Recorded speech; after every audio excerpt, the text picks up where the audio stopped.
Thanks very much. I just have a few points I want to make myself. Firstly, in relation to Bernardo's and the excellent work that's done. Just if you wanted to maybe, in relation to coming out of COVID and the need for a recovery for children in particular, and you know how they've been affected from a whole range of views, not just from a school point of view, but from absolutely everything: health, mental health, and you know, we've obviously seen during the pandemic, I think the point was made by somebody earlier, that child poverty existed beforehand, but it was maybe highlighted even further during the pandemic. So if you just wanted to maybe make some comments in relation to that, or your thoughts on it, and also in relation to the recent increase in energy costs, because I know just from people coming into the constituency offices, people are really panicking, and in some cases they're only starting to see increases now, but they're panicking for the, you know, and nearly kind of trying to stockpile, which they don't have the means to do. So just if you wanted to, for Bernardo's, and then I'll come back with 1 or 2 points for Focus Ireland as well. Thanks. Well, maybe if I address the issue of children out of after COVID, Stephen, you might talk about the energy costs. Just to say, we're aware across all of our services that children are highly anxious, as are their parents. It's a really uncertain time, and we think that's really important, is that children have access to a range of supports depending on the degree of their anxiety. And so at some level, what you can do is you can provide classroom-based supports where you just talk in general to the classroom about all feelings are okay. Some of us get very anxious, some of us less anxious, and we can support each other. So that's a very sort of universal type service. And I know Bernardo's, we run a program called Recovery Program, which is part of our Roots of Empathy program, which is all about that, normalising feelings of sadness, loss, anxiety, out of control. But then there are some children who need more than that, because their anxiety is of more of a worrying nature, and they need access to individual support through a qualified project worker from somewhere like Bernardo's, or if it's a more serious level of anxiety, they do need access to qualified mental health specialists. And we know from earlier conversations there's a real gap, and there's far too long a waiting list for psychology services. So we know that's a massive gap. I also think that this is linked to education as well. As a lot of children are anxious about their capacity to catch up because of the how much they've missed out in schooling. So I do think that even in a school context, if children are provided with a reassurance that they will be given some extra support, that will make a big difference. And I have to say, one of the things I am delighted about, and I'll put it out there, is that schools have remained open and are open, because I think that just is essential for the structure that it provides to children from a social and emotional point of view, not just from an educational point of view. And evidence from a survey we did during COVID showed that parents were really well aware of that, the importance of school from a social and emotional point of view for their children. And maybe Steve might want to come in on the poverty issues in view. Yeah, so in relation to the recovery for children on the back of COVID, I think there's probably 2 points, and Suzanne's sort of raised most of them. One is that there needs to be probably direct support, additional support for children. That's because of issues around their own social and emotional progression and development, around their educational development. There have been some steps taken by the Department of Education. Whether or not they go far enough is probably for a wider debate. But there has been some regression for children in terms of their development, and we need to make sure there's sufficient support to get children to be where they want to be and where they probably should be in terms of their development. But what we also need to remember is that children are going to be very much impacted by what's happened to their parents throughout COVID. And for a lot of children, their parents, and particularly children experiencing disadvantage or from disadvantaged backgrounds, their parents may have faced additional adversity and hardship over the last 18 months or so. So we know from a survey that we carried out that there was, parents, there was a huge increase in financial stress in terms of overall stress, in terms of mental health issues, big issues around our big increase in tensions within the home, social isolation of parents. And what we know is that those parents, for a lot of those parents, they're going to need additional support now going forward. And if they don't get the support, there's a concern about what the negative impact on the children will be. So we'd certainly be advocating that there needs to be more family support available to those parents so that they can get the support they need to address any issues that have built up throughout COVID. In terms of the energy costs, it's something certainly we've been having discussions with St. Vincent de Paul, for example. We're seeing that, where families are struggling to meet energy costs, and we've been fortunate enough at the moment that, the weather hasn't been terrible, but it is going to get worse. There's been multiple increases in energy costs across multiple providers. Some providers have even pulled out, which has reduced competition. What we really need to do is make sure that no child is living in a home that is inappropriately heated. And what steps that are taken, there are practical steps that support agencies will provide, such as ourselves, trying to work with energy providers to make sure that there's payment plans in place, that energy is not switched off at any point. But then there's a wider plan. I mean, there were steps taken by the government to increase fuel allowance, but will that go anywhere near meeting what those increased costs are this year? Absolutely not.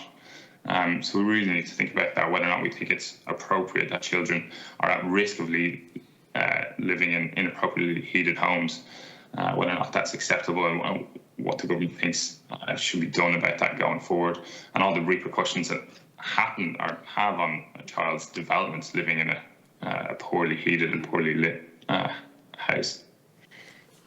Thanks. I agree, and particularly in relation to the fuel allowance, because there's a huge amount of people that just narrowly fall out of actually qualifying for that, and they really, really struggle. So, sometimes I think that there isn't really any sort of, as we said earlier in this meeting, joined up thinking in relation to that and actually tackling the root of the problem. And I just want to agree with that point as well in relation to the schools.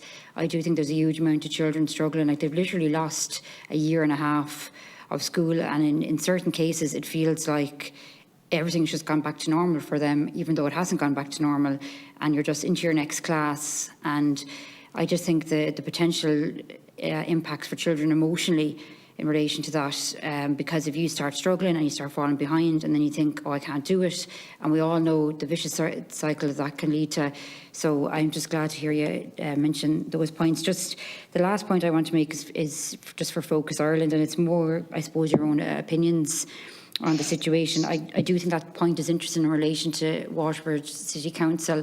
I suppose not every local authority would have the resources to manage something like that, but there's two groups I want to mention. One, firstly, is the hidden homeless, in terms of people who are staying in very overcrowded conditions, maybe staying with family members or friends. And I know I come across it sometimes as well, where family, like, they really genuinely want to help out, but they're nearly afraid now because they don't know how long somebody will potentially be with them.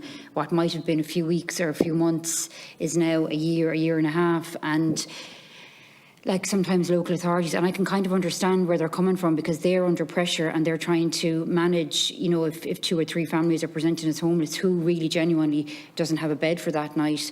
But you're nearly seen as sorted, but you're not sorted. And the reason I raise that is the impact on children, because children will often worry in a context, and nobody, it can take a while to pick up that they've been worried. They're hiding it. They're trying to cope themselves. They can see parents are stressed, and they're trying to not bring that issue up. And then you have all the things around what maybe they might have been able to do in the past, having friends over, birthday parties, and just stuff like that can be gone from them. So I just wanted I really just kind of wanted to raise that group, because I just find that it's very, very difficult for people in that situation, and sometimes they can fall through the cracks. And the other issue I wanted to mention was in relation to domestic violence. And I totally understand people coming out of domestic violence, but I often get very frustrated at the fact that it is the woman often, and that's not to say I know men experience domestic violence as well, but we do know from the research and the figures that it is mainly women. It is women and children that will have to leave the home and are presenting to whether it's refuge or emergency accommodation, and you have the person sitting in that house, and I understand you have to have due process and everything, but should we be doing more in terms of, I would understand that it would have to probably be a short period of time where people leave to get out of that situation, but that they can actually return to that home. They are the person that's responsible for the children, and ultimately the children should be entitled to their home. That's more your opinions on those situations. So whoever wants to come in on those, thanks. Thank you for those questions, Chair. On your first point, we know from Focus Ireland's own research that the most common reason for families becoming homeless is losing what has often been quite a secure accommodation in the private rented sector, very often because the landlord is selling up or moving family in. Those reasons which can be given under Irish law as legitimate reasons for evicting somebody. And that's the most significant, largest group of people becoming homeless. But very often what happens after that eviction and before they enter homeless services is that they go and live with somebody else. They go and live with wider family or as you're saying, friends, what the American homeless organization is called doubling up. And then that eventually breaks down because it just isn't possible for two families to live in a one family home. As you say, even the best of relationships, family or friend relationships, what starts off as an act of kindness becomes something which could have, quite long-term negative impacts on relationships because of the tensions. And then the family moves into homelessness. And in one way of looking at what causes homelessness, the local authorities say to families becoming homeless, why are you entering homeless services now? And the family would say, oh, well, we fell out with the sister or we fell out with friends. So it goes down as social conflict. But in actual fact, the real reason they lost their home was economic reasons. The landlord, our failure to deliver enough homes and our failure to protect tenants in the private rented sector. That's how they lost their home. They tried to prevent themselves going to homelessness by staying with wider family and friends for sometimes long periods of time. And then we characterise their reason for going to homelessness as sort of social causes and relationship breakdown. And it completely leads us to misunderstand what's actually happening in terms of driving so many families into homelessness. And we need some better way of measuring that. So in Dublin, Dublin Regional Homeless Executive, one of the most successful things they've done is a programme which they call it preventing homelessness. It would be, again, in the sort of the technical language, it would be diversion. So a family comes in that's facing eviction and they may offer them homeless hat, which is a genuine prevention of homelessness. Or in some cases, they convince the family to go back to their own parents or to wider family and stay there.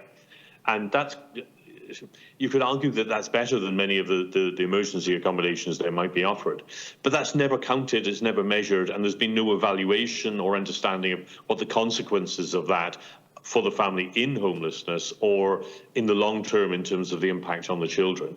And so we're saying that this is what Dublin Regional Homeless Executive has been doing is a really good measure, but good measures need to be evaluated as well as poor measures. You need to understand how they could be improved and what their consequences. And this measure, and in a much less organised way, we hear it right across the country, local authorities saying, are you sure you can't stay with your mother? Or are you sure you can't stay with your cousins and so on? I think that will be coming back. It hasn't been around for the last 2 years, but it will be coming back in a very strong way now that the numbers are going up. And we need to understand it better in terms of numbers before we can know, so that we can put it into our equations for ending homelessness and also knowing how to respond to it. And in relation to domestic violence, I mean, it's very clear that that's part of Kelly's story in terms of she told us so movingly about the consequences of that. Domestic violence is in itself appalling, but it doesn't. The fact that it so often leads to homelessness is a bit that we could be sort of spending a bit more attention on. Homelessness for the victims of the domestic violence, and so there is much more that can be done to deal with domestic violence, but an awful lot more that can be done to prevent it turning into homelessness. We have a major study which we've been doing over the last couple of years with Paula Mayock in Trinity College Dublin, which will be published before the end of the year, which looks at exactly that question of what happens to households with domestic violence, where, as you say, usually the mother, but not always, but usually the mother flees with the children and ends up in homeless services. And if you want to find probably the most egregious example of siloization and lack of integration, of our public services when somebody is in crisis, the way we respond to those families fleeing domestic violence probably would be up there in the, at the worst that we could do. So we'll be publishing that before Christmas, and maybe if I don't particularly looking for another gig, but if you were to invite Paula Mayok, the researcher in that, to come in at some stage when that report is out, we'd be delighted to go into more detail of what we discovered in that research and what the recommendations emerging from it are. I should say we're doing that with the Housing Agency and with the Department of Justice in partnership, and it's been the partnership and working on the report has been really, really positive, and along with domestic violence charities. And I hope that the level of cooperation we've had in doing the research will follow through into implementing the recommendations. Thanks very much for that. I actually can't wait to see that, because it's something that I have found just over my own course of work, both first of all as a counsellor and then as a TD. It can be very frustrating, and you can see in certain situations where women unfortunately end up going back to the home because it's just so difficult, and the kids and everything else that goes with it. So we're definitely failing in that regard, that's for sure. That kind of concludes our questions. If anyone wants to make any concluding remarks from either organisation, I can give you the opportunity to do that now. If I could, Ciara, I suppose the one item that we would just like to emphasise before we close is around the whole situation and need for child support workers and child support help. And at the moment, through the support of HSE Social Inclusion, TUSLA, and indeed the public donations, we employ 10.5 people in a child support worker capacity across Dublin. They typically work with a caseload of about 15 kids at a time. And that works out that we cover about between 150 and 160 children at any one time. Now, of those, at the moment, there's 1,806 children who are homeless in Dublin in emergency accommodation, and we would estimate that probably about 25% of those would fall directly into having a need for this type of child support work. And that's about over 400 children. If we could bridge that gap between the 150, 160 children and the 400, I think it would be a huge resource that could be of real benefit in dealing with trauma and homelessness for children right into the future. And that's probably a key thing and a key ask that we would make in terms of prioritisation of the committee, if at all possible. Thanks very much. Ms Conley, do you want to make any concluding remarks? I suppose I would just like to say how delighted I am that attention has been given to the issue of, generally speaking, women and their children having to flee the home, and I just think that would make a massive difference in terms of children's well-being if the children and generally the mother could remain in the family home and the alleged perpetrator could leave, and I think that would be phenomenal success for an outcome for children and, generally speaking, mothers. So I think that would be really worthwhile. I would just like to add, I suppose, in terms of the context of what Pat's asking for there in terms of childhood support workers, and Bernardo's, we're asking for family support workers. I think what's really important is that whatever services are needed are available across the country, and I think it might be that different organisations can provide the support that's needed in different parts of the country, and we draw on each other's expertise. So, for example, in some areas across the country, we work very closely with Focus. We provide a particular type of service, and Bernard's does another. So I would hate to see a situation where one agency ends up not being, or could not just Bernard's or Focus, but there could be a range of organisations that could provide this type of support, is what I'm saying, so that it could be rolled out. It could be rolled out nationally, because families' problems don't happen in isolation. And Kellyanne, your fantastic contribution really highlights that families need overall support, and children and their parents need that. And they come with a range of issues with which they need support, and different organisations can provide that support. So let's think about that when we're being creative about use of resources, because that does really encourage cross-organisational working together, which is what children and families need. Thanks very much. Kellyanne, you wanted to come in, did you? Hi, yeah, just lastly, in relation to the last question, just just to answer it in terms of, you know, domestic violence. And like in my case, it was, we lost our home because my ex-partner threatened the landlord. So that's how we actually became homeless in the first place.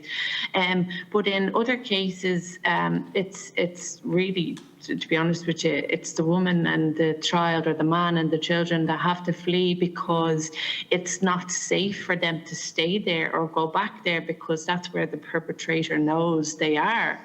So that's why they have to go into some form of hiding or some other safe place until they gain stability and the right supports around them. So that's why, unless there was some, you know, new form of supports built around them, so that they in their own home, that would probably bring the guards and stuff like that involved. But then again, at the minute, I don't see how that is possible. So that's why parents and their children do have to go somewhere safe and it's hidden, because otherwise it's just going to bring the perpetrator back, because they know where they are. So I just said that I'd bring that in, so you know. Thank you. Yeah, no, thanks very much, and it's a good example as well as to how we need to ensure that it's not the women and children that are paying the price, you know, in terms of their safety, in terms of their physical and mental health, but also in terms of them potentially facing homelessness. So just thanks very much to the two organisations. I do want to in particular thank Kellyanne. It was fantastic to have you here and to hear your contribution.